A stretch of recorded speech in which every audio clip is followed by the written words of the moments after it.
Assalamualaikum warahmatullahi wabarakatuh. Waalaikumsalam Waalaikumsalam warahmatullahi warahmatullahi wabarakatuh. Alhamdulillah, malam ini ya kita memulai di bulan suci Ramadan, yaitu tentang pelatihan project management, yaitu profesional project management. Nah, ini nanti kita akan ada 10 pertemuan, 2 diantaranya adalah pre-test dan post-test ya. Jadi nanti teman-teman harus tetap ikuti secara teliti dan dibaca modulnya seperti itu. Sebagai pengantar, mungkin kita sudah pernah bertemu sebelumnya ya. Udah nggak heran lagi kan? Sudah, Pak. Sudah, Pak. Di sini saya sedikit nanti akan bercerita karena tidak perlu lagi saya bercerita tentang siapa diri saya karena teman-teman semua juga sudah tahu ya. Kita lebih kepada pengenalan tentang materi project management itu sendiri ya. Oke. Sebentar.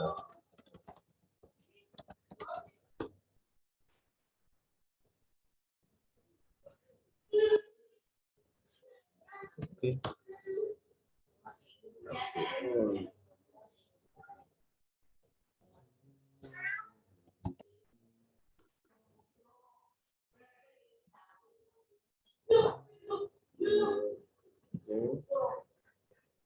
Kemudian PMA-nya.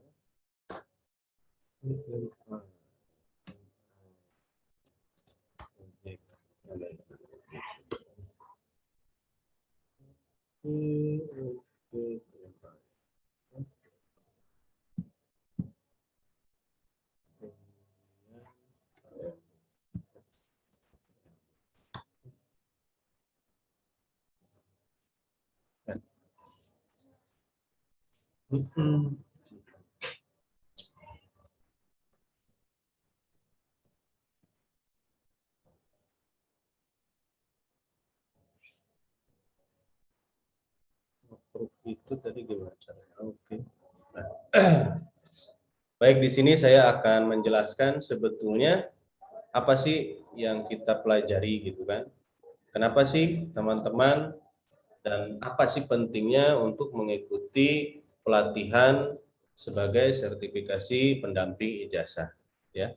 Saat ini Dikti khususnya ya, Direktorat Kementerian Pendidikan Indonesia itu mewajibkan seluruh perguruan tinggi harus membekali mahasiswanya dengan keterampilan, dengan kemampuan dan dengan keahlian ya, seperti itu. Nah, di antara yang ada di Fakultas Ekonomi khususnya prodi manajemen atau di Fakultas Ekonomi itu ada beberapa pelatihan yang memang sudah dimiliki oleh FE ya. Ini beruntung dan bersyukur teman-teman bisa berada di sebuah fakultas yang memiliki kepedulian akan itu. Lalu apa sebetulnya pentingnya Pak gitu kan? Nah, pentingnya adalah kalau teman-teman sekolah dengan membawa ijazah, semua orang juga akan sama. Ya. Fundamentalnya juga sama, mata kuliahnya juga sama di seluruh perguruan tinggi gitu. Tetapi kalau teman-teman membawa sertifikat ataupun ijazah keterampilan, itu menandakan bahwa teman-teman memiliki kemampuan lebih dibandingkan hanya dengan yang rata-rata itu. Karena dengan adanya sertifikasi ataupun pelatihan ini adalah salah satu bentuk pengakuan dari sebuah lembaga untuk kemampuan kalian dalam rangka berkompetisi ya. Ingat, dalam rangka berkompetisi. Jadi di dalam dunia industri itu tidak ada orang yang baik hati. Semuanya memperebutkan kekuasaan. Semuanya berlomba-lomba untuk bisa mewujudkan cita-cita kita. Nah, kenapa saya hadir dengan pelatihan ini? Sedikit mungkin ingin memberikan sejarah ya, supaya teman-teman tahu dulu awalnya saya menghadirkan pelatihan ini jujur bukan untuk mahasiswa, tetapi target saya untuk manajer supervisor, targetnya adalah industri-industri di wilayah 3 pada saat itu. Nah, cuman saya ingin bekerja sama dengan Lemak di FE karena bagaimanapun institusi pendidikan. Lalu Prof. Ida pada saat itu masih menjadi dekan, beliau meminta saya bahwa Pak, udahlah nggak usah ke perusahaan dulu. Saya minta bantu mahasiswa kita aja dulu di-optimize gitu kan. Ya oke, nggak masalah Prof, saya bilang. Bagaimana Pak dengan biaya pada saat itu? Saya bilang murah Prof. Sertifikasinya aja hanya $300 ya, dengan pelatihannya totally biasanya saya suka mengadakan antara 8 sampai dengan 12 juta, saya bilang. Hah? Dia bilang gitu. Di sini ya nggak bakalan kena Pak, katanya gitu kan. Untuk mahasiswa 100.000 aja belum tentu mau mereka gitu kan. Ya, ini sih terserah Prof, saya bilang. Bisa sih bisa mungkin, tetapi kita tidak certified internasional, tetapi cukup lembaga Unswagati yang melahirkan. Dan nanti pola pembelajarannya mungkin akan dirubah. Ya memang sertifikasi profesional itu kenapa mahal? Karena mereka rata-rata diadakannya di hotel dan lain sebagainya ya. Full gitu dengan snack dan lain sebagainya. Nah, ini tentu menjadi salah satu unit cost yang akhirnya menjadi besar. Tapi kalau biaya sertifikasinya sama, rata-rata $300 seperti itu. Nah, keuntungan lain adalah pada saat teman-teman mengikuti sebuah sertifikasi ataupun keahlian ataupun kursus itu akan menambah nilai lebih pada saat teman-teman nanti berkompetisi. Jadi nanti perusahaan pasti akan bertanya, di mana kamu ngikutin ini? Berarti kamu sudah menguasai dan mengerti tentang ini dong. Artinya perusahaan menyimpulkan bahwa kalian sudah siap guna. Seperti itu. Ya. Nah, itu adalah latar belakang tentang kenapa pelatihan ini hadir di Unswagati. Nah, saya sendiri sebetulnya membuka pelatihan-pelatihan di tempat lain juga, dan insya Allah di dalam bulan ini juga masih akan memberikan untuk training profesionalnya di salah satu perusahaan IT yang lumayan besar, punya Indika Group ya. Dan kalian beruntung sebetulnya gitu ya, bisa mendapatkan ilmu ini gitu ya. Perusahaan-perusahaan nasional dan multinasional pasti tahu apa itu PMP, ya, apa itu PMBOK dan lain sebagainya. Ya, biasanya perusahaan-perusahaan multinasional seperti Telkom dan lain sebagainya, Pertamina itu pasti pakai, Indosat gitu ya, provider-provider itu pasti pakai. Ini adalah websitenya ya, officialnya, di mana ini adalah Indonesia chapter, ya. Presidennya adalah Bapak Profesor Fauzi Hasan. Ini saya kenal persis, dekat banget dengan beliau, dan alhamdulillah di PMBOK ini untuk fellow member, artinya anggota istimewa di Indonesia, saya urutan kedua ya. Di sini bisa lihat teman-teman. Jadi saya termasuk orang yang certified dari APM ini, termasuk yang senior lah, kayak gitu ya.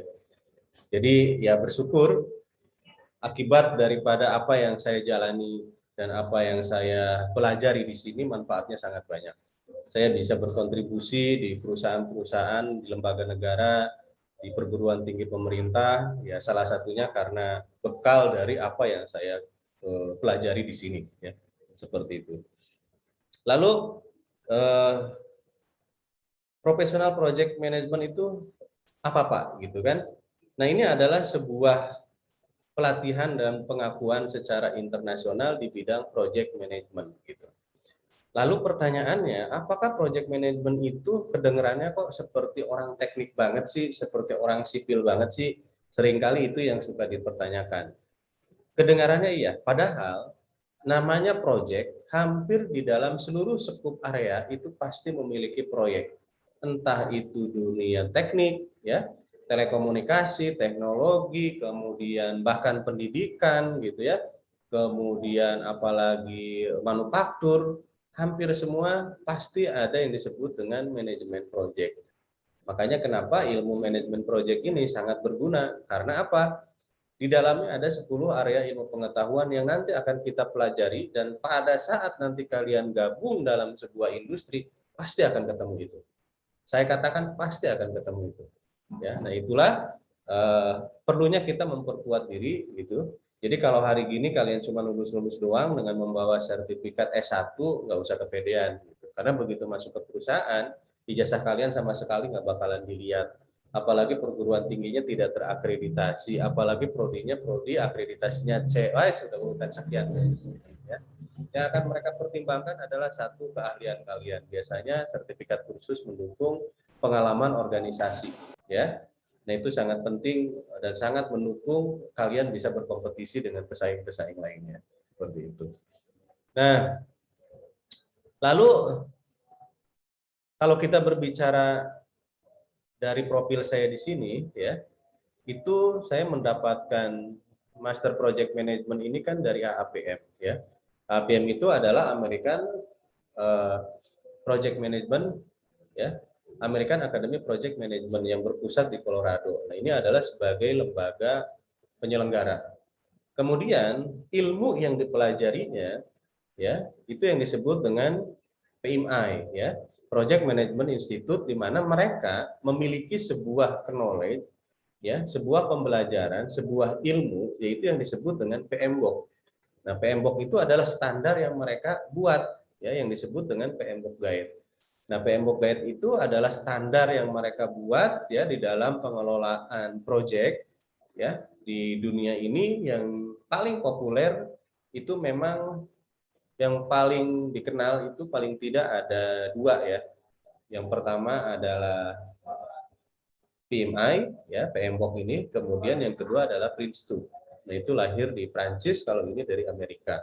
Ada lagi sebetulnya ISO, ya, satu lagi. Tapi yang paling populer dan yang paling dikenal lebih dari 180 negara ini PMBOK dan Prince2, ya. Cuman kalau Prince2 itu lebih pendekatannya kepada project management IT. Nah, kalau PMBOK ini kita lebih kepada universal.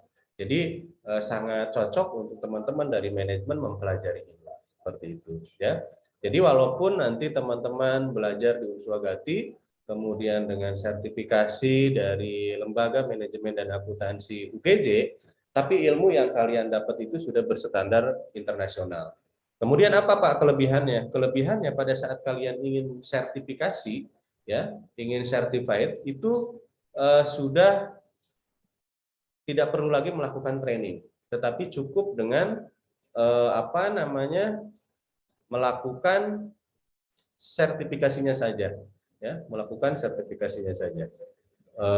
Sebentar, saya akan perlihatkan contoh seperti ini, ya.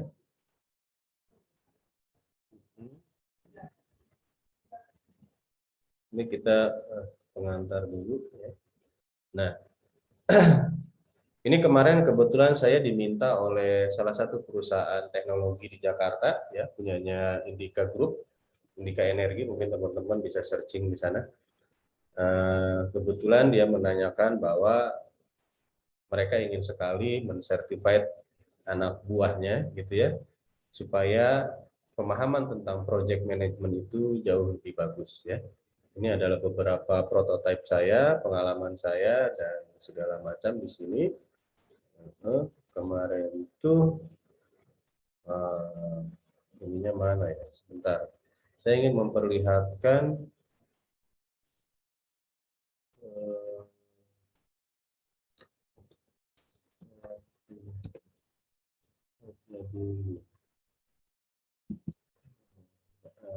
sebentar.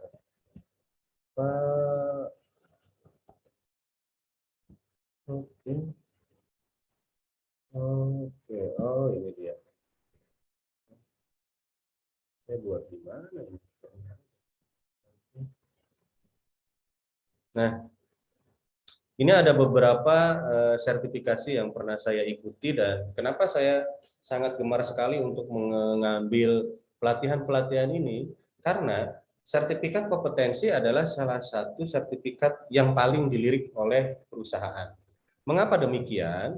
Karena perusahaan menganggap seseorang itu telah memiliki kompetensi yang telah diukur, yang telah dinilai oleh sebuah badan yang memang kerjaannya untuk menilai itu.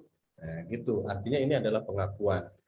Dan ini manfaatnya sangat banyak sekali. Jadi kalau titel saya yang saya gunakan itu tidak asal, ya, semua memiliki dasar. Jadi ini adalah certified dari Amerika, fellow membernya, Kemudian ini adalah certified tentang Master Project Management-nya, ya, dan ini tentang CMA, Certified Marketing Analysis, di mana saya juga nanti akan membuka pelatihan tentang bagaimana membuat analisis pemasaran, ya, karena ini sangat dicari juga oleh perusahaan. Nah, ini adalah surat tugas saya dari Colorado untuk berhak memberikan pelatihan ataupun mentoring terhadap peserta-peserta baru atau sebagai pengajar lah, intinya sih seperti itu. Ini langsung dikeluarkan dari sana. Nah, artinya banyak manfaat yang akan bisa kita dapatkan dari ini semua, gitu ya. Nah, nanti teman-teman bisa meningkatkan skupnya, yaitu kepada sertifikasi internasional, ya. Jadi seperti itu, ya. Nah, jadi itulah gambaran apa itu yang disebut dengan project management. Oke. Nah, sekarang pertanyaan saya adalah, teman-teman ini kan rata-rata sudah semester 4, semester 5 ya? Benar nggak? Iya. Saya ingin bertanya ke siapa ya? Perasaan sih saya kenal semua di sini. Nurul Padilla, Iya, Pak. pernah dengar kata proyek nggak, Nur? Pernah, Pak. Menurut kamu apa kira-kira? Menurut saya itu proyek itu sesuatu yang dijalankan oleh kita yang diberikan kepada perusahaan gitu tuh, Pak. Jadi kayak ini kamu ada proyek ini gitu, silakan kerjakan gitu tuh, Pak. Ya, sebuah pekerjaan yang diberikan oleh perusahaan untuk kita gitu, maksud Ya, kamu? betul, Pak. Iya, Pak. Oke. Kalau Pebi, menurut Pebi gimana? Pebi Fitriana, menurut kamu mungkin bisa dilengkapi? Kalau menurut saya proyek itu kayak pekerjaan yang tersusun terus, maksudnya apa ya? Ya kayak ya gitulah Pak. Ya kurang lebih kayak pekerjaan gitu. Kayak pekerjaan gitulah ya. Kayak gitulah Pak, Ya. pokoknya gitulah udah gitu. Lulua Margaret. Iya Pak. Ya, Kalau menurut saya proyek manajer itu suatu pekerjaan yang memang ditangani oleh manajer Pak. Yang menjadi yang menjadi tanggung jawab seorang manajer gitu Pak. oke. Kemudian siapa ya? Tasya. Menurut Tasya? Iya, Pak. Kalau menurut saya proyek tuh kayak suatu kegiatan gitu Pak, tapi yang memiliki target gitu loh Pak untuk diselesaikannya gitu. Ya, untuk sebuah kerjaan yang memiliki target untuk dikerjakan, untuk diselesaikan, ya hampir-hampir lah. Coba tapi masih kurang tepat. Wahyu Paudila. Nah, coba yuk bantu yuk. Iya Pak, proyek yaitu sebuah pekerjaan yang sudah disusun jangka waktu yang sudah ditentukan jangka waktunya dan sudah ditentukan cara-caranya Pak. Hampir nih, Wahyu nih hampir benar. Dibantu ya, siapa lagi? Agung Setiabudi. Iya Pak. Nah, coba bantu Gung. Apa definisi proyek itu? Menurut saya proyek itu ya suatu pekerjaan yang sudah tersusun dan sudah terencana untuk jangka panjang maupun jangka pendek dan mempunyai target waktu tertentu gitu Pak. Oke, ya, jadi ya semuanya sih hampir benar gitu ya. Jadi proyek itu ya tadi apa yang dikatakan oleh Wahyu itu nyaris benar. Nah, ini adalah sebuah pekerjaan ya yang memiliki karakteristik ya waktu, biaya, kualitas itu terbatas ya. Kayak begitu. Dan sebuah pekerjaan yang ada awal serta akhirnya. Nah, jadi proyek itu pasti berakhir. Dia tidak berulang, ya.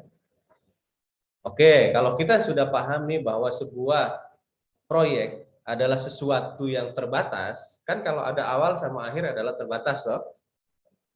Terbatas, terukur, kemudian apa namanya? Ada awal dan ada akhir. Itu adalah definisi tentang proyek. Lalu sekarang kita berbicara, teman-teman sudah ngambil manajemen operasi belum? Sudah ngambil manajemen operasi bukan? Belum. Mata kuliah. Di mata kuliah sudah. Tasya sudah? Sudah. Oke, Tasya. Semester berapa? Ya, semester itulah ya. Tasya, kamu yang paling tegas menjawab bahwa oh sudah Pak, kita sudah ngambil operation. Apa definisi operasi? Atau apalah bedanya antara manajemen proyek dengan manajemen operasi? Coba.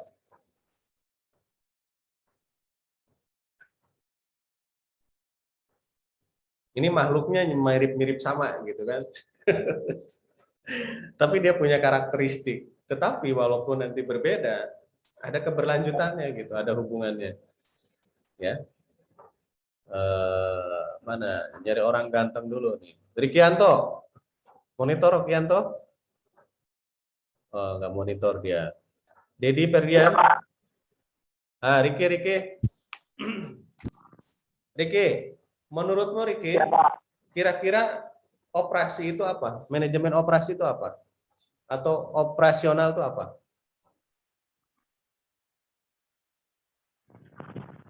Manajemen operasi itu area bisnis Pak yang berfokus pada proses produksi itu Pak. Oke, suaranya nggak bagus ya. Dut-dutan di sini nggak jelas. Oke, stop. Biar diganti sama siapa ya? Piki Abdul Rahman. Piki, menurut kamu apa Piki? Ya. Jadi manajemen operasi itu ya, kegiatan yang berfokus pada proses pendidikan produksi itu Pak. Proses produksi, pemeliharaan dan perkembangan. Oke, proses yang berfokus pada produksi dan perkembangan. Habis, apa baiklah, boleh pokoknya Mbak ya. Haryansa, kira-kira apa Haryansa? Nah. Kalau manajemen yang operasi itu yang orang-orang yang kumpulan orang-orang mungkin yang terjun secara langsung ke lapangan, sedangkan kalau yang project manager ini orang yang di belakangnya Pak, yang bikin rencana jangka waktu dan bla bla bla. Oh, oke. Jadi kalau menurut kamu orang project management itu yang di belakang, orang operation itu yang di depan pelaksana. Kurang lebih gitu ya. Oke, nah ini saya ingin luruskan kepada teman-teman semua ya, supaya nanti paham di dalam perusahaan. Jadi, tadi ingat, karakteristik manajemen proyek itu ada awal, ada akhir. Biaya, waktu, kualitas semuanya terbatas dan terukur. Oke, itu manajemen proyek. Kalau manajemen operasi ataupun operation management, dia berulang, looping. Tidak ada akhir, tidak ada awal. Ya, berkelanjutan, ya, seperti itu. Nah, itu bedanya. Tetapi manajemen proyek walaupun memiliki awal dan akhir, tetapi dia memiliki peran untuk kesuksesan manajemen operasi nantinya. Nah, nanti kolaborasinya bagaimana, Pak? Nah, nanti kita akan jelaskan pada bab-bab yang akan nanti kita pelajari. Oke ya, jadi secara sederhana teman-teman bedakan, kalau manajemen proyek itu terbatas, kalau manajemen operasi itu tidak, dia berulang, gitu ya. Kalau umpamanya manajemen proyek itu ada awal dan ada akhir, kalau manajemen operasi itu looping, berulang terus, ya. Makanya kalau di manajemen operasi adanya perbaikan berkelanjutan, ya. Nah, tetapi kalau di dalam manajemen proyek itu adanya perubahan ataupun manajemen perubahan seperti itu, ya. Kalau di dalam manajemen operasi pada setiap tahapannya sama. Kalau di dalam manajemen proyek pada setiap tahapannya unik atau berbeda. Nah, itulah kenapa manajemen proyek itu jauh lebih berisiko dibandingkan dengan manajemen operasi. Oke, ya. Itu pemahaman dasar kita akan masuk ke dalam tahap materi pengantar ya. Kita sambil santai saja. Tadi project management. Nah, oke. Kita akan masuk.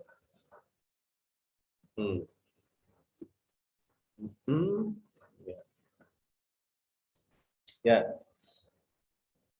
Kita hapus. Mana tadi?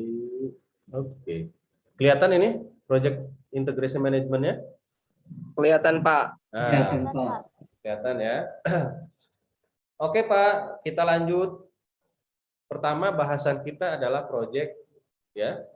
Integration management adalah yang disebut dengan manajemen proyek integrasi. Integrasi itu menyatukan dari 10 area ilmu pengetahuan. Kenapa itu? Karena di dalam project management kita akan mempelajari 10 area ilmu pengetahuan ya yang nanti akan kita pelajari di dalam tiap pertemuan. Makanya kenapa ada 10 kali pertemuan? Karena masing-masing pertemuan kita akan membahas satu bab ya. Manajemen integrasi itu meliputi proses dan kegiatan untuk mengidentifikasi, menentukan, menggabungkan, menyatukan dan mengkoordinasikan berbagai proses dalam kegiatan manajemen proyek. Nah, dia seringkali disebut sebagai backbone ataupun tulang punggung. Jadi dia itu adanya di tengah, kemudian ranting-rantingnya itu adalah 9 area ilmu pengetahuan yang lainnya. Seperti itu ya. Nah, nanti gambarannya akan seperti ini. Bentar, saya sweep dulu langsung ke sini ya. Mana? Nah, ini dia ya. Ini yang disebut dengan 10 area ilmu pengetahuan ya. Nanti kita akan belajar masing-masing scope ini ya. Masing-masing area ini disebutnya area nih ya. Ada scope area, time area, ya, cost area dan seterusnya sampai dengan 10 area ilmu pengetahuan. Ya, tujuannya untuk apa? Tujuannya adalah agar sebuah proyek bisa terlaksana secara baik. Ya, seperti itu. Nah, lalu tidak ada salahnya kita mengetahui sebetulnya sejarah hadirnya ilmu project management itu pertama kali ada itu tahun berapa sih, Pak? Nah, di dalam standar dunia itu pertama distandarkan itu tahun 1996, masih ada 5 project group dengan 9 area dan ada 37 proses dalam bukunya sebanyak 180 halaman. Ya, itu berkembang sampai edisi kelima kemarin tahun 2013 ya, yang tadinya dari 9 jadi 10 area ya. Sampai sekarang sudah versi 2017 kita menggunakan PM Book yang ke-6 plus Agile, itu ada 5 proses grup, kemudian 10 area ilmu pengetahuan. Dari yang sebelumnya 47 proses, sekarang kita mempelajari ke 49 proses dengan total halaman buku yaitu sebanyak 980. Nah, inilah hebatnya Amerika di dalam menyusun standar kerangka kerja ya. Kenapa akhirnya dia memang selalu menguasai dunia, karena bisa mensederhanakan dari proses yang begitu rumit gitu. Jadi teman-teman nanti kalau umpamanya berpikir menghadapi sebuah pekerjaan besar, nggak usah gampang. Kuncinya itu gampang banget. Kalian grouping, setelah itu kalian buat prosesnya, baru nanti akan di-plotting, oke, ini masuk ke dalam area ilmu pengetahuan mana. Itu kelar. Masing-masing proses itu terdiri pasti ada input, ada alat dan teknik, dan pasti ada output. Udah begitu rumusnya. Mau dari Sabang sampai Merauke, mau dari ujung dunia satu ke ujung dunia lainnya, mesti seperti itu. Ya. Apa yang disebut dengan proses grup? Ya, di sini ada 5 proses grup. Nah, teman-teman kalau belajar dengan teori manajemen, itu biasanya kan suka ada apa? Planning, kemudian executing, controlling, dan apa? Organizing. Nah, ada berapa? Ada 4 ya kalau nggak salah di ilmu manajemen ya. Iya kan? Nah, kalau di dalam project management itu ada 5 ya, ditambah 1 lagi inisiasi. Inisiasi itu ide. Ya, baru dia membuat sebuah perencanaan, planning. Setelah perencanaan dibuat, baru bagaimana melakukan eksekusinya. Nah, setelah itu bagaimana melakukan monitoring dan controlling, dan fase yang terakhir adalah closing proses. Kenapa ada closing? Yang tadi saya bilang bahwa project management itu harus ada akhir. Maka di sana ada serah terima sebuah pekerjaan. Ya, seperti itu. Nah, ini adalah project management process group knowledge area mapping. Jadi teman-teman sebetulnya sih ini kuncinya nih, kuncennya nih. Ini tuh. Cara ngebacanya adalah tadi ya, project management itu terbagi di dalam 5 proses grup nih, initiating, planning, executing, monitoring, controlling, ini yang atas ke kanan ya. Kemudian ke knowledge area-nya yang 10 itu, ini sebelah kiri nih, ke bawah nih. Nah, ini ke knowledge area. Lalu bagaimana menerjemahkan itu tadi? Umpamanya contoh, project integration management, yang kita pelajari nih. Itu sebetulnya ada di area proses grup mana aja sih, Pak? Teman-teman tinggal ngelihat di dalam kitab sucinya nih, di sini. Ya. Nih, ini disebut dengan apa tuh kalau kitab kuno orang Jawa itu disebutnya primbon ya, primbon ya itu. Nah, seperti ini mana tadi teh? Yang pertama, di dalam inisiasi ternyata project integration management itu harus membuat diplom project charter. Apa itu project charter? Kalau di dalam Indonesia ya seringkali digunakan di dalam tender-tender pemerintah yang disebut dengan TOR ya, Term of Reference seperti itu. Kemudian dari itu nanti masuk ke dalam proses perencanaan, yaitu bagaimana kita membangun sebuah perencanaan. Baru nanti kita akan mengeksekusinya dengan langsung mengatur proyek yang akan dilaksanakan, memonitor, dan kemudian tahap akhir adalah melakukan closing project dan seterusnya. Nah, nanti di dalam ujian biasanya akan ada pertanyaan begini. Di dalam project scope management ini ada berapa proses? Nah, pertanyaannya begitu. Jawabannya bagaimana? Teman-teman baca di sini, lihat. Ini ada 1, 2, 3, 4, 5, 6. Oh, berarti ada 6 proses, Pak. Masuk di dalam proses grup mana aja? Oh, itu masuk di dalam planning proses grup sama monitoring proses grup. Nah, begitu cara bacanya, ya. Nah, ini adalah istilahnya primbonnya lah, kitab sucinya, pegangannya itu di sini. Jadi teman-teman sebetulnya nanti kalau pada saat ujian akan saya persilahkan untuk memegang ini supaya nanti paham ya. Walaupun di dalam dunia nyatanya tidak seluruh proses grup yang ada di dalam area ilmu pengetahuan ini itu digunakan, tinggal nanti menyesuaikan dengan apa yang akan teman-teman laksanakan di lapangan ya, seperti itu. Kayak begitu. Nah, ini singkat saja, nanti implementasinya kita akan lakukan di pertemuan berikutnya ya. Lebih kepada implementasinya. Oke. Tadi yang seperti saya bilang bahwa ya, manajemen integrasi ini adalah tiang penyangga atau yang disebut dengan backbone ya. Kenapa? Karena dia ada dalam setiap proses grup. Kita kan tadi lihat tuh ada di dalam masing-masing proses grup mulai dari initiating sampai dengan closing ya. Kemudian mengintegrasikan dan mengkoordinasikan seluruh penilaian area. Nah, itu tadi yang di sini nih ya. Ini semua ya begitu. Kemudian merupakan salah satu kompetensi yang harus dimiliki oleh manajer proyek. Nah, ini kalau teman-teman lahir dari pelatihan ini kemudian nanti di dalam sebuah perusahaan ngaku bahwa Pak, saya pernah tentang pelajar manajemen proyek gitu. Pertanyaan dasar yang akan ditanyakan oleh HRD pasti akan tanya begini, ada berapa area ilmu pengetahuan? Pasti itu yang ditanyakan. Setelah itu, nanti dia akan bertanya ada berapa proses?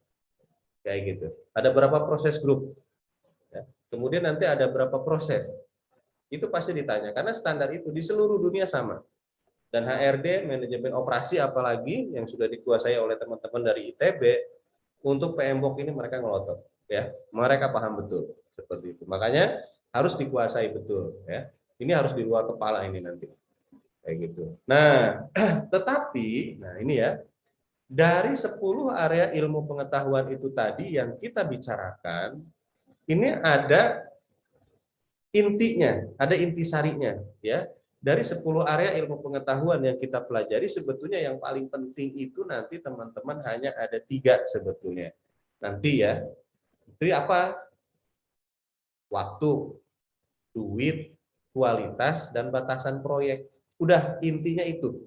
Kalau teman-teman menjadi seorang manajer, mampu mengatur keuangan, mampu mengatur masalah waktu, mampu mengatur masalah kualitas dan batasan ataupun skop kerja sampai mana, insya Allah pekerjaan kalian, kontrak kerja kalian akan selamat. Ya, itu sudah sesuai dengan kaidah. Jadi minimal 3 hal itu nanti teman-teman perlu dilakukan. Nah, akhirnya masuk ke dalam penerapan kerangka pembangunan kompetensi manajer proyek. Jadi paling tidak nanti teman-teman secara teknik harus menguasai, leadership apalagi, strategik bisnis juga harus paham. Jadi memang tugasnya agak berat. Nah, lalu bagaimana pembelajaran ini sebetulnya untuk siapa, Pak? Yang seperti saya bilang, kenapa disebut profesional project manager? Ini sebetulnya diperuntukkan untuk para pimpinan, untuk para supervisor. Tetapi nggak apa-apa, karena kehebatan Unswagati, kalian gitu ya sudah terakreditasi, ya harus mampu lahir menjadi seorang pimpinan. Gitu, ya. Jadi kalian harus pede, gitu. Manajemen proyek itu akan dapat kalau kalian ada di kampus yang memiliki jurusan operation. Nah, di kita beruntungnya itu nggak ada, ya. Jurusan-jurusan operasi itu biasanya rata di kampus-kampus yang besar ya, dan negeri kayak gitu. Padahal saya dulu ngelamar ke Unswagati salah satunya karena saya pengen masuk di konsentrasi operasional sebetulnya kayak begitu. Tapi ternyata nggak ada, ya sudah, nggak apa-apa. Makanya sampai saat ini saya pasti dikasih pekerjaan ataupun tugas ngajar yang berhubungan seperti ini. Nah, ini intinya ya, inti daripada proyek. Terukur masalah waktu, terukur masalah biaya, ya, terukur juga masalah kualitas, kemudian nanti ada batasan. Nah, di luar batasan itulah akan lahir resiko-resiko. Jadi teman-teman juga harus paham, ya. Jadi ingat, inti dari pelaksanaan proyek itu dari 10 area ilmu pengetahuan itu cukup 4 saja yang benar-benar harus teman-teman nanti kuasai, ya. Duit, waktu, kualitas, dan skop ataupun batasan proyek, ya, itu paling penting. Nah, tetapi ini di PMBOK versi 6 ada sedikit perubahan, yaitu waktu, duit, dan sumber daya. Kemudian skop dan kualitas dia dijadiin satu, karena memang kalau berbicara skop itu erat kaitannya dengan bicara kualitas, ya. Nanti kita akan belajar bagaimana sebetulnya mengidentifikasi sebuah proyek itu sesuai dengan kualitas atau enggak, ya. Nanti kita sama-sama belajar sampai ke sana. Nah, ini adalah perbedaannya tim manajemen dengan tim leadership ya, untuk dikomparasi. Nanti bisa dibaca saja di dalam modul berikutnya. Ini juga adalah gambaran secara keseluruhan keberhasilan proyek itu yang tadi saya bilang bahwa seorang proyek manajer itu harus mengkoordinasikan semua bidang pengetahuan ya selama siklus hidup proyek. Nah, nanti kita akan belajar ya. Ada berapa siklus hidup proyek, apa aja, dan lain sebagainya. Kemudian, banyak di antara para manajer yang baru, itu mereka kesulitan melihat gambaran besar, dan ingin fokus ya pada terlalu banyak detail. Ingat, itu bisa menggagalkan sebuah pelaksanaan. Nah, makanya saya kenapa di dalam handling proyek dimanapun, saya pasti akan menyederhanakan, gitu loh. Ngapain kita berpikir rigid kalau semuanya sudah ada formulasinya? Tetapi kita tidak akan bisa mensederhanakan tanpa sebelum kita tahu ilmunya. Nah, kalian lahir di dalam pelatihan ini adalah supaya kalian bisa mensederhanakan sebuah persoalan. Sehingga, oh pada saat konteks masalah seperti ini, oke, gue harus menggunakan ilmu ini nih, areanya ini, rumusnya begini. Udah itu aja gitu ya. Jadi pada saat ada satu persoalan, kalian harus pahami betul. Oke, ini sumbernya apa, penyelesaiannya caranya dan alatnya apa, kemudian outputnya gue pengen seperti apa. Udah itu aja kok gitu. Semua sama seperti itu. Nah, kita berbicara tadi kenapa manajemen integrasi itu ada di dalam seluruh proses grup. Di sini terlihat ya, dia sampai ada 7 proses ya, masing-masing kotak ini, buletan ini adalah masing-masing proses. Kalau kita lihat di sini, pertama adalah develop project charter. Ya. Bagaimana teman-teman membuat sebuah project charter? Nanti saya akan perlihatkan. Ya. selalu di dalam pada setiap prosesnya pasti ada 3 hal. Ada input, tools dan teknik, kemudian ada output. Ini di semua proses selalu begini. Dan memang itu yang dilaksanakan. Nah, contoh di dalam develop project charter adalah sudah pasti inputnya harus ada bisnis dokumen, harus ada perjanjian, ya, kemudian harus ada pertimbangan, ya, lingkungan, harus ada organisasi proses aset, ya, atau yang disebut dengan proses bisnis. Lalu alat dan tekniknya apa? Harus ada pendapat ahli, ya, harus ada mengumpulkan data-data yang dibutuhkan. Kemudian interpersonal dan tim skill, artinya adalah kemampuan pribadi dan kemampuan tim. Dan yang keempat adalah harus ada wahana meeting ataupun rapat.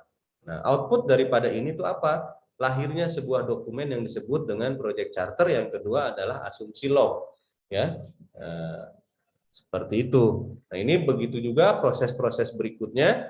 Saya tidak akan jelaskan satu persatu. Nanti teman-teman bisa baca. Ya, pada prinsipnya setiap proses itu terdiri dari input, tool dan teknik, dan output, ya.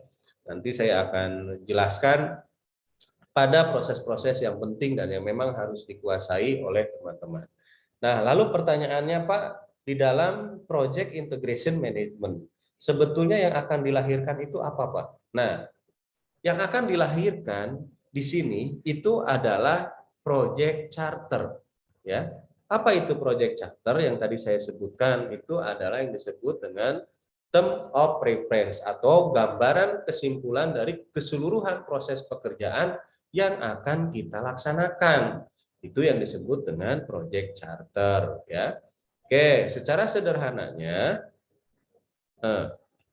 saya akan memperlihatkan ke teman-teman seperti apa sebetulnya sederhananya sehingga nanti ada gambaran. Dan kelemahan para manajer di kita, ya, mereka tidak bisa membuat ini. Yang sebetulnya ini menjadi sangat penting, ya. Bentar.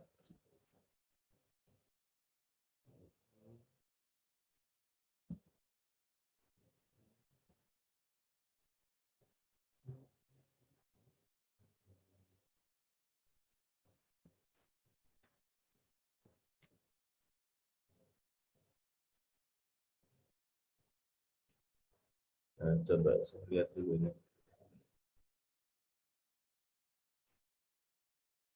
Nah, ini aktual ya. Jadi yang saya berikan ke teman-teman bukan sebuah karangan, bukan textbook. Ini adalah pekerjaan nyata saya di dunia nyata ini, bukan di dunia siluman gitu ya. Seperti itu. Ini adalah sebuah contoh term of reference, ya, TOR, atau yang disebut dengan project charter. Seperti ini gambarannya, ya. Jadi contoh, oh ini sebutkan, ini covernya lah sederhananya, ya, tahun berapa. Kemudian di sini, ya, teman-teman harus menuliskan apa sebetulnya dan PT siapa. Kemudian harus dideskripsikan. Kita itu akan melakukan proyek apa sih? Nah, dari situ nanti dijelaskan visi, misi, tujuan, dan goals dari proyek tersebut itu apa. Lalu kita cerita perkiraan resiko yang akan timbul itu apa. Kita menggunakan apa? Manajemen resiko proyek. Nanti kita akan bicara, ya, lahirnya sebuah risiko, apakah akan kita terima, apakah akan kita alihkan, atau akan kita mitigate, ya. Nah, ini nanti tergantung hasil analisis lapangan. Kemudian berikutnya adalah scope definition. Teman-teman harus bisa menjelaskan batasan-batasan proyek yang akan dikerjakan. Nah, ini contoh dalam pelaksanaan pengembangan Dumas Presisi memiliki batasan yang sangat jelas. Ya, batasan kerja meliputi apa nih? Dijelaskan saya mau mengerjakan apa. Tidak termasuk dalam pengerjaan apa, jelaskan. Sehingga ini nanti tidak akan ambigu.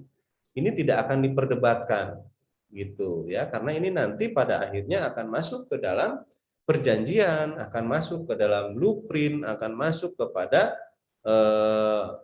bisnis proses dan lain sebagainya. Ini adalah project approach-nya, ya, di dalam pelaksanaan proyek ini maka akan menggunakan metode apa sih pendekatannya tuh, ya. Kita jelaskan, oh saya menggunakan metode manajemen proyek tuh, sebutin tuh di sini tuh. Tuh, terpampang nyata kalau kata Syahrini. Nih. ilmu saya selalu saya bawa, pasti ini sebagai dasar saya untuk melaksanakan sebuah pelaksanaan ini. Karena apalagi gitu, kalau bukan ini paling pakai apa, Prince2 gitu ya, itu standar Prancis sama aja kayak gitu kan. Hanya ada beberapa keilmuan yang diakui secara standar internasional. Nah, kemudian di dalam tahapan pengembangan aplikasi saya menggunakan apa? Scrum dengan pendekatan metode Agile. Nah, ini semua ini punya dasar keilmuan gitu ya. Nah, nanti teman-teman akan paham lah apa sih sebetulnya makhluk-makhluk itu gitu ya. Lalu bagaimana dengan resources, sumber dayanya? Di sini saya harus menjelaskan mulai dari fungsi, nama orangnya, kemudian rule-nya.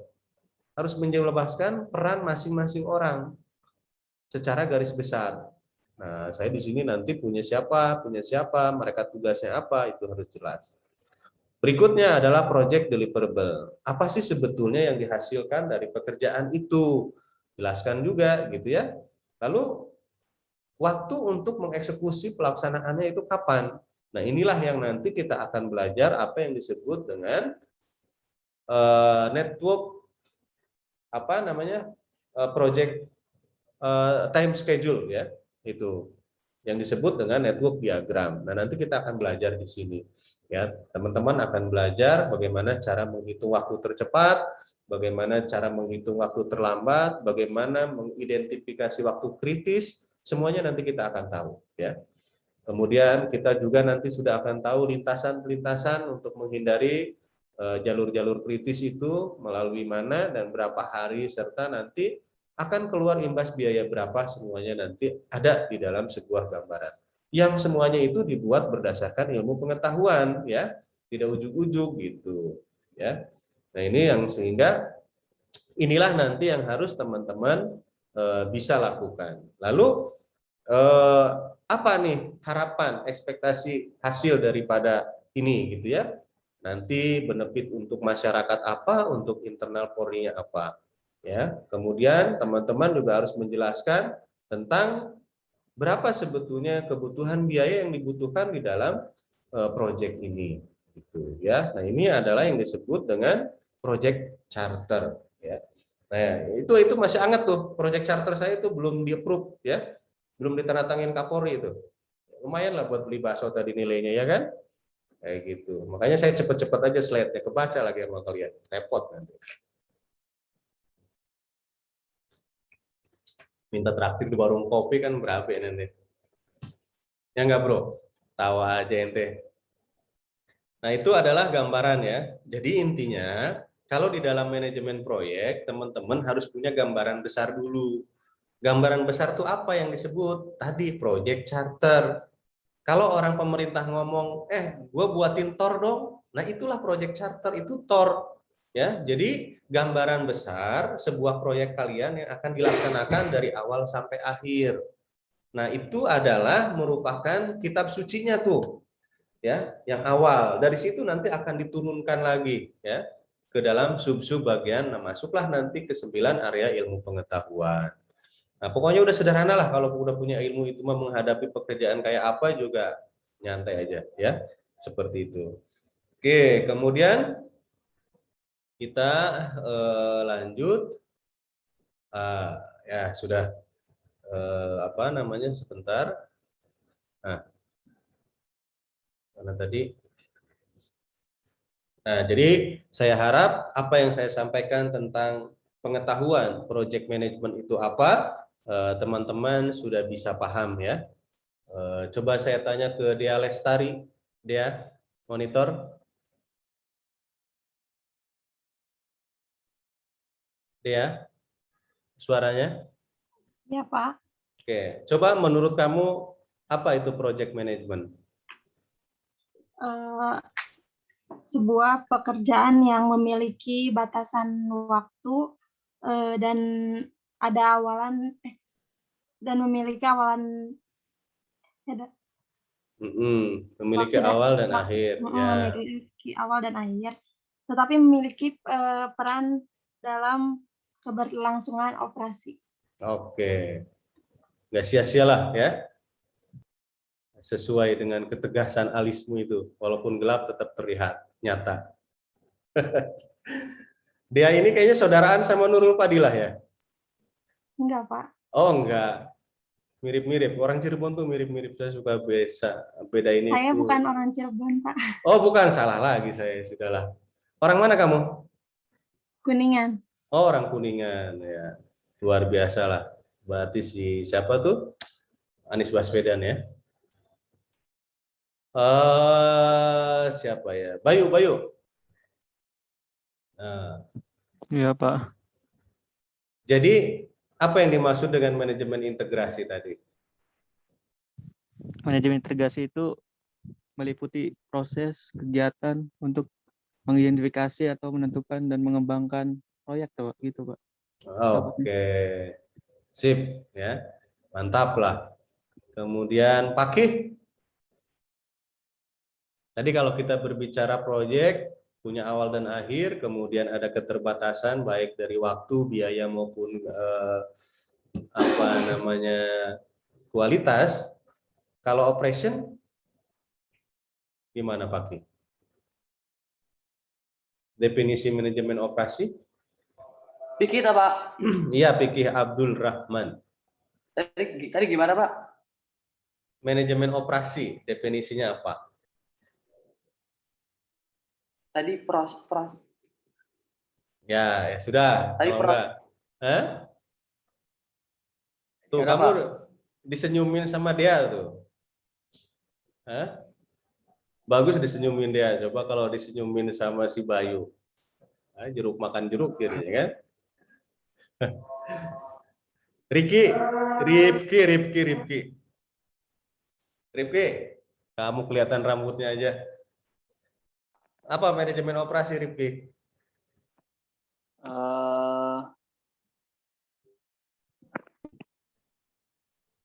Pak.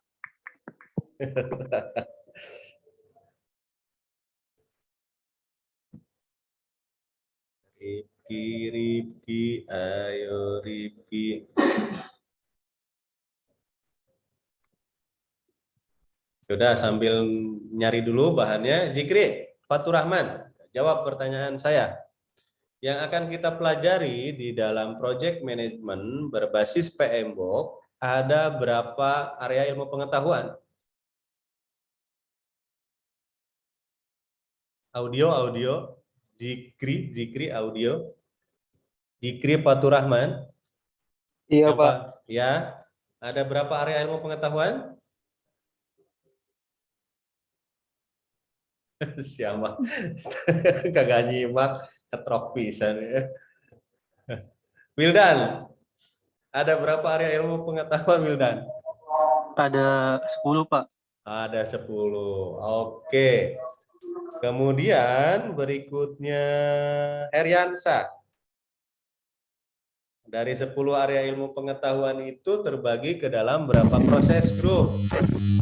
Kalau nggak salah tadi 46. 49 itu proses ya. Untuk proses grup berapa? Proses grup 7. Kok 7 sih?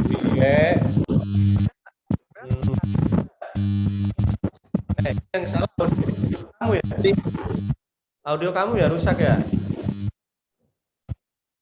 Ya udahlah, audionya konslet itu kamu. Ya, audionya konslet. Pebi Fitriana, ada berapa proses grup? 5. 5, apa aja? Ada itu ya, scope. Oh, ada waktu. Bukan, itu bukan proses grup. Proses grup itu adalah siklus manajemen proyek yang inisiasi, planning, controlling, sama closing. Ya, jadi hal-hal yang kayak begitu nanti teman-teman kuasain ya. Ingat, project management itu punya 10 area ilmu pengetahuan ya, terbagi ke dalam 5 proses grup ya, yang terurai ke dalam 49 proses. Begitu. Jadi itu udah intinya ya. Dari situ nanti Baru dari 49 proses itu masing-masing memiliki input, tools dan teknik serta output. Ya, simpulannya seperti itu ya. Oke, jadi sembari menunggu hari Rabu pertemuan kita, saya ingin meminta kepada teman-teman semua untuk membuat project charter sebagai tugas yang nanti harus dikumpulkan pada saat sebelum pertemuan kita besok. Nah, project charter itu seperti apa? Kurang lebih seperti tadi. Nah, nanti saya akan share di grup tools-nya ya, alatnya. Nanti teman-teman tinggal melengkapi saja. Ya, tinggal melengkapi saja. Tadi yang MPM di sini. Sebentar. Saya project charter. Oh ya, untuk kalian juga yang ikut pelatihan project management nanti akan dapat tools ya. Baik itu peraturan tentang sumber daya manusia, kemudian tentang apa contoh-contoh kerjasama, kemudian cara perhitungan susu gitu ya, bukan susu wanita dan susu sapi ya, tapi ini standar upah Kementerian Perindustrian. Jadi ada semua yang versi terbarunya. Bagaimana cara membuat SOP nanti pada setiap pertemuan teman-teman harus melakukan itu ya supaya paham apa yang kita kerjakan. Oh ternyata ini alatnya. Oh begini caranya. Itu maksudnya ya. Jadi dari Project Integration Management ini yang dihasilkan adalah teman-teman bisa membuat project charter. Nah, project charternya sudah saya share.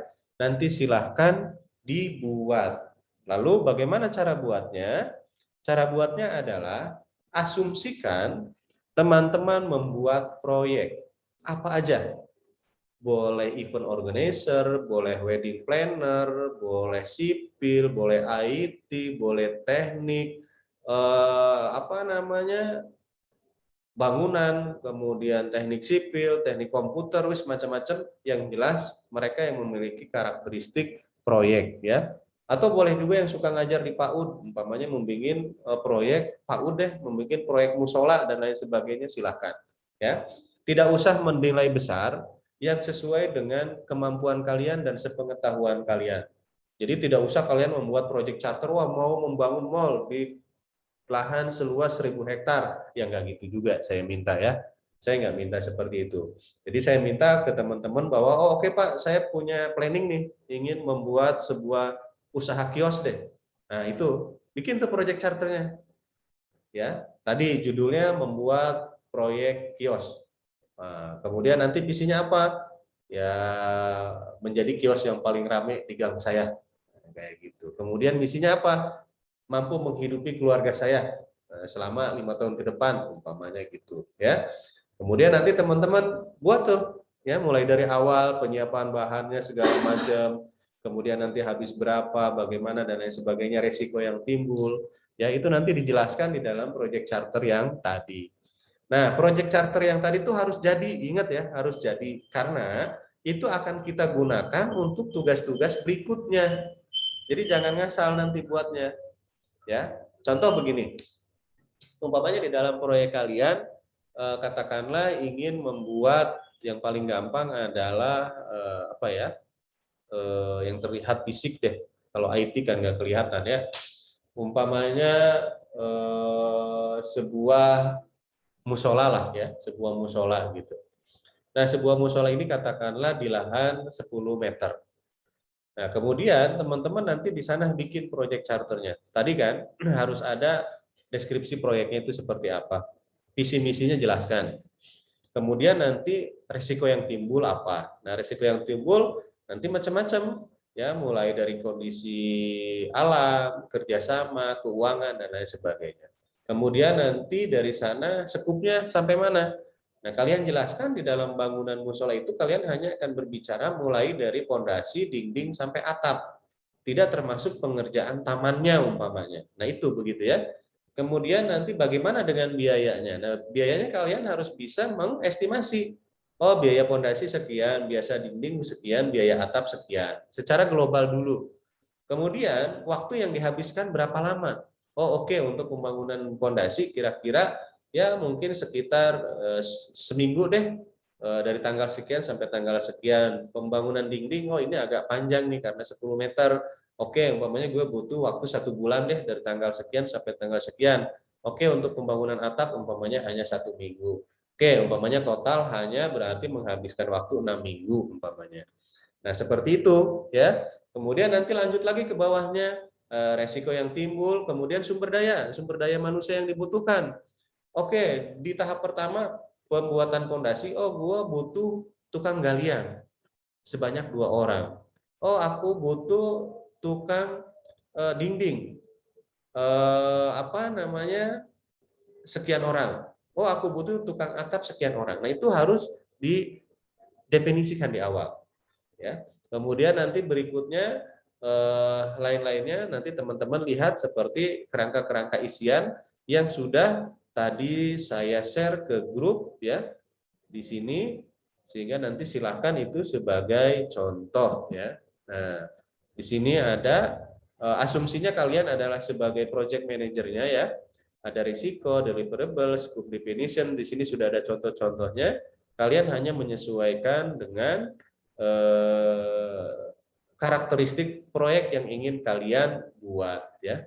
Tidak usah perlu besar-besar ya. Kalian bikin salon atau kalian ingin membuat sebuah pesta kejutan gitu ya.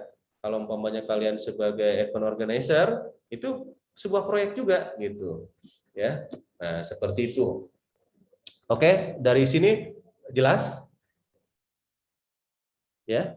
Cukup jelas ya. Nanti kalau jelas saya akan membuat satu tugas nanti diupload di ruang dosen ya, nanti upload ke sana khusus untuk pelatihan PPM UGJ nanti akan saya buat di sini sebagai tugas pertama. Nanti teman-teman silahkan upload ke situ ya kalau sudah selesai. Minimal di pertemuan besok kita bisa bahas bersama-sama. Oke ya, itu dulu materi kita. Berikutnya saya akan absen sesuai dengan data yang telah kalian masukkan seperti itu. Saya mengacu ke sini ya, ke sistem kursus yang ada di ruang dosen supaya rapi. Atur kelas, akses kelas A, lanjutkan supaya kalian bisa lihat. Saya akan perlihatkan supaya tidak ada dusta di antara kita. Nah, seperti ini ya. Nah, ini kebiasaan nih kalau udah mau absen baru pada nongol ya. Berarti ini adalah pertemuan ke-1 ya, pertemuan ke-1. Link meeting nggak usah, tanggal sekarang sudah default. Nuke Regiana ada? Hadir, Pak. Oke, Rizky Anugrah? Hadir, Pak. Oh ya, Rikianto? Hadir, Pak. Sonia? Hadir, Pak. Hadir. Vicky Abdul Rahman? Hadir. Oke, Safriani? Hadir, Pak. Arfi Bahrul? Hadir, Pak. Dedi? Hadir, Pak. Hadir. Muhammad Amin? Hadir, Pak. Heriansa? Hadir, Pak. Bayu? Hadir, Pak. Muhammad Rohyan? Hadir, Pak. Zikri? Hadir, Pak. Septiana? Hadir, Pak. Wildan Garnida? Hadir, Pak. Krisnawati? Hadir, Pak. Muhammad Iman? Muhammad Iman hadir, Pak. Carmila? Hadir, Pak. Pak, Muhammad Iman hadir, Pak. Iya, Muhammad Iman. Carmila, ada ya? Hadir, Pak. Oh, Carmila ya. Muhammad Iman Zen. hadir. Zen. Emir Rusafi. Nggak ada ya, Zen? Si Zen. Oke. Wike? Hadir, Pak. Wildan? Hadir, Pak. Dea? Hadir, Pak. Oke, Lulua Margaret tadi ada, Elva. Itu DA-nya salah. Dia-nya salah. Bukan yang itu. Kirain DA ini. Dia Pasilina yang mana? Kamu bukan? DA Lestari, Pak, saya. Oh, ini siapa? Nggak ada orangnya? Bukan ya? Ya sudah nggak ada. Lulua Margaret ada tadi ya, Elva ada, Wahyu Paudila. Hadir, Pak. Nurul Aulia. Hadir, Pak. Dinda. Hadir, Pak. Tasya. Hadir, Pak. Nurul Padilla. Hadir, Pak. Devina. Hadir, Pak. Iis. Hadir, Pak. Widya. Hadir, Pak. Ima. Hadir, Pak. Desi Nurlaini.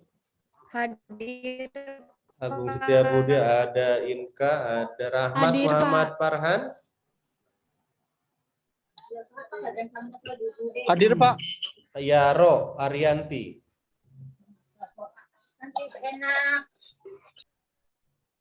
Ya, Rod tadi ada, Pak. Oh, tadi ada. Oke, Ada. Denden, Hadir, Pak. Dela. Hadir, Pak. Oke. Ini yang penamaan. Oh, mereka bisa ngedit nggak? Dari mahasiswa. Mereka bisa rubah jadi. Nanti nama-nama yang menggunakan huruf kecil atau ada yang nama menggunakan email, nanti tolong dirubah ya, diperbaiki karena ini nanti untuk disertifikat. Saya tidak akan ngutak-ngatik lagi. Panina ada? Hadir, Pak. Fitri Amalia? Hadir, Pak. Ripkilah tadi ada. Seskia?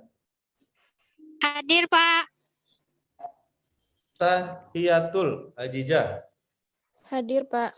Fitria? Hadir, Pak. Syahrandi? Dea Lestari tadi ada. Fitriani tadi ada. Pepi tadi ada ya. Hadir, Pak. Oke. Waduh, ini buat absen aja bisa 1 jam sampai 50 orang nih. Sadis juga ini. Ya, terima kasih. Nah, ini jadi alhamdulillah pertemuan kita pertama sudah kita lalui ya. Terima kasih untuk kalian semua dan semoga apa yang kita lakukan ini bisa bermanfaat. Ya, hadir. Udah mau kelar juga hadir Pak terus. Ya. Dan harapan saya nanti tetap kita banyakkan diskusi sebetulnya seperti apa di dalam dunia nyata dan lain sebagainya. Nanti saya akan memberikan contoh-contoh konkret kepada kalian apa sebetulnya project management dan apa sebetulnya yang dilakukan di dalam lapangan nanti ya. Saya harap ini akan menjadi sebuah senjata kalian di dalam berkompetisi di dunia bisnis. Baik, tetap jaga kesehatan kalian semua. Masih patuhi protokol COVID-19. Saya ucapkan selamat malam. Assalamualaikum warahmatullahi wabarakatuh. Waalaikumsalam warahmatullahi wabarakatuh. Terima kasih, Pak. Sama. Terima kasih, Pak. Sahur ya.